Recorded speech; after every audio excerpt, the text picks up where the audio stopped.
بسم اللہ الرحمن الرحیم۔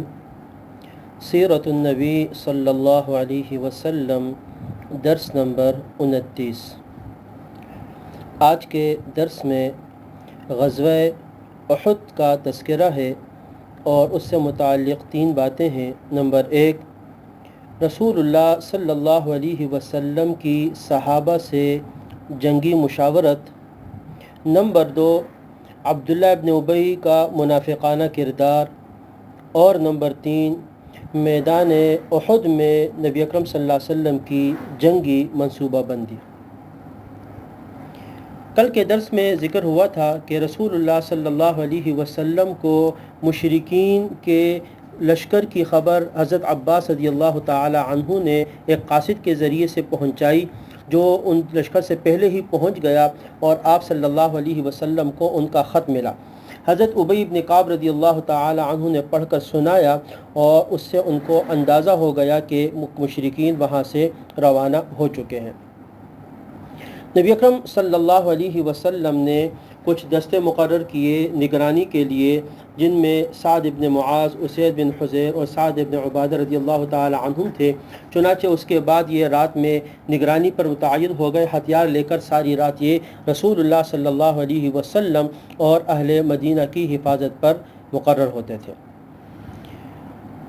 اس کے بعد رسول اللہ صلی اللہ علیہ وسلم نے اپنے جو بڑے بڑے صحابہ تھے، جس کو ہائی کمان کہا جا سکتا ہے، ان سب کو اکٹھا کیا، اور رسول اللہ صلی اللہ علیہ وسلم نے حکمت عملی کے لیے مشورہ کرنا چاہا کہ ہم یہ جنگ کس انداز سے لڑے۔ مشرکین وہاں سے آ رہے ہیں کہ آیا ہم مدینہ منورہ کے اندر ہی ان کا مقابلہ کریں، یا مدینے سے باہر نکل کر میدان میں یہ جنگ لڑی جائے۔ خود رسول اللہ صلی اللہ علیہ وسلم کی رائے بھی یہ تھی کہ مدینے سے باہر نہ نکلے، بلکہ شہر کے اندر قلعہ بند ہو کر لڑائی لڑی جائے۔ اور بعض صحابہ نے بھی اس میں آپ کا ساتھ دیا اور کہا کہ ٹھیک ہے، اور منافقین کے سردار عبداللہ ابن ابی، اس نے بھی اتفاق کیا اور کہا کہ جب بھی ہم نے مدینے کے اندر رہ کر جنگ لڑی ہے تو اس میں ہمیں فتح حاصل ہوئی ہے، لہٰذا ہمیں مدینے کے اندر ہی رہ کر جنگ لڑنی چاہیے۔ لیکن اللہ تبارک و تعالیٰ کو کچھ اور ہی منظور تھا، اور اللہ نے چاہا کہ یہ شخص عبداللہ ابن ابی جو منافق ہے، اس کا کفر بالکل واضح ہو جائے، اور مسلمانوں کو اپنے مشکل ترین وقت میں معلوم ہو جائے کہ ان کے آستین میں کتنے سانپ ریگنے والے ہیں۔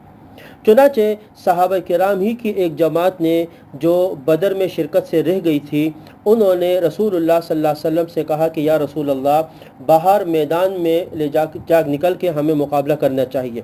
اور کچھ بدر کے صحابہ بھی جنہوں نے واضح فتح دیکھی تھی اور اس منظر کو دیکھا تھا جب مسلمان غالب آ گئے تھے، تو ان کی بھی تمنا تھی کہ اسی طریقے سے ہم مشرکین کو ماریں، لڑیں، اور وہ فتح جس طرح ہم نے بدر میں دیکھی ہے وہ ہم اس جنگ کے اندر بھی دیکھیں۔ ان صحابہ میں رسول اللہ صلی اللہ علیہ وسلم کے چچا حضرت حمزہ رضی اللہ تعالی عنہ بھی سر فہرست تھے، جو بدر میں اپنی تلوار کا جوہر دکھا چکے تھے۔ ان کی بھی یہی رائے تھی کہ مدینے سے باہر نکل کے میدان میں ان کے ساتھ جنگ لڑی جائے۔ چنانچہ نبی اکرم صلی اللہ علیہ وسلم نے اس پر بات طے کی کہ مدینے سے باہر نکل کر کھلے میدان میں معرکہ آرائی کی جائے۔ چنانچہ رسول اللہ صلی اللہ علیہ وسلم نے جمعے والے دن جمعے کا خطبہ دیا، اور اس میں صحابہ کرام کو جنگی تدبیریں اور اس کے بارے میں جہاد پر ابھارا۔ پھر عصر کی نماز کے بعد لوگ جمع ہو چکے تھے، آپ صلی اللہ علیہ وسلم گھر تشریف لے کر گئے۔ حضرت ابوبکر اور عمر رضی اللہ تعالی عنہما ساتھ تھے۔ آپ نے سر پر عمامہ باندھا، اور جو جنگی زریں ہوتی ہیں وہ لباس آپ نے پہنی اور باہر نکل آئے۔ کچھ صحابہ کو ایسا لگا کہ شاید ہم نے زور زبردستی کر کے حضور سے یہ رائے دلوائی ہے، تو جب آپ صلی اللہ علیہ وسلم باہر تشریف لائے تو انہوں نے عرض کیا یا رسول اللہ، ہم آپ کی مخالفت نہیں کرتے، اگر آپ کو پسند ہے کہ مدینے کے اندر لڑا جائے تو ہم آپ اس پر راضی ہیں۔ رسول اللہ صلی اللہ علیہ وسلم نے فرمایا، جب کوئی نبی جنگ کا ہتھیار پہن لے تو مناسب نہیں کہ اسے اتار لے یہاں تک کہ اللہ پاک اس کے درمیان اور اس کے دشمن کے درمیان فیصلہ فرما دے۔ پھر آپ صلی اللہ علیہ وسلم نے لشکر کو تقسیم کیا۔ مہاجرین کا جو دستہ تھا اس کا پرچم حضرت مصعب بن عمیر رضی اللہ تعالی عنہ کو دیا۔ انصار میں سے جو قبیلہ اوس تھے ان کا علم حضرت اسید بن حضیر کو، اور جو خزرج تھے ان کا علم حباب بن منذر رضی اللہ تعالی عنہ کو عطا کیا۔ اور مدینہ سے باہر کی طرف روانہ ہوئے۔ مدینہ منورہ میں حضرت عبداللہ بن ام مکتوم رضی اللہ تعالی عنہ کو ولی مقرر فرمایا اور ان سے کہا کہ مدینے والے کو آپ نماز پڑھاتے رہیں۔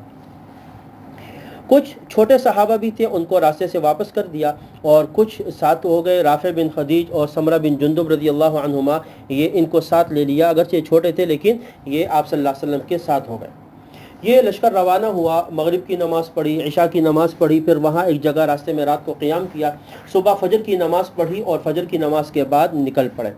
راستے میں فجر کے بعد جب جا رہے تھے تو عبداللہ بن ابی منافق نے بغاوت کر دی اور کوئی 300 کے قریب افراد کو لے کر یہ کہتا وہ واپس چلا گیا کہ ہم کیوں خواہ مخواہ اپنی جان دے دے، اور اس نے اس بات پر بھی احتجاج کیا کہ رسول اللہ صلی اللہ علیہ وسلم نے اس کی بات نہیں مانی کہ میں نے کہا تھا کہ مدینے کے اندر جنگ لڑی جائے اور آپ باہر نکل گئے، اس پر بھی اس نے اختلاف کیا۔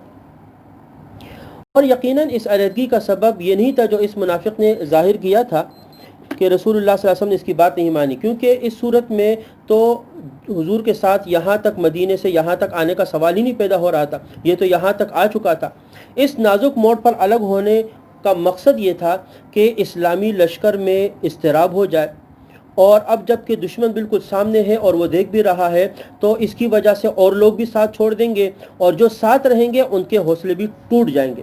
اس نے تو یہی چاہا تھا کہ یہ اس مقصد میں کامیاب ہو جائے گا، اور قریب تھا کہ ایسا ہوتا بھی، کہ قرآن پاک نے ذکر کیا ہے کہ کچھ اور لوگ بھی تھے جن کی نیتیں کمزور ہو گئی، ارادے کمزور ہو گئے۔ دو جماعتوں کا ذکر کیا، ایک قبیلہ اوس کا اور ایک قبیلہ خزرج کا، کہ ان کے قدم بھی کمزور ہونے لگے۔ اذ همت طائفتان منکم ان تفشلا واللہ ولیہما وعلی اللہ فلیتوکل المؤمنون، سورہ آل عمران میں، جب تم میں سے دو جماعتوں نے قصد کیا کمزوری اختیار کرے، اللہ ان کا ولی ہے اور مؤمنوں کو اللہ ہی پر بھروسہ کرنا چاہیے، اللہ نے ان کو مضبوط کیا۔ چنانچہ عبداللہ ابن ابی تو وہاں سے 300 کو لے کر واپس ہو گیا۔ رسول اللہ صلی اللہ علیہ وسلم نے بقیہ صحابہ کا جوش تازہ کیا اور ان کے ساتھ احد کی طرف روانہ ہو گئے۔ باقی ماندہ 700 لشکر لے کر رسول اللہ صلی اللہ علیہ وسلم روانہ ہوئے احد کی طرف۔ مشرکین پہلے سے پہنچ چکے تھے۔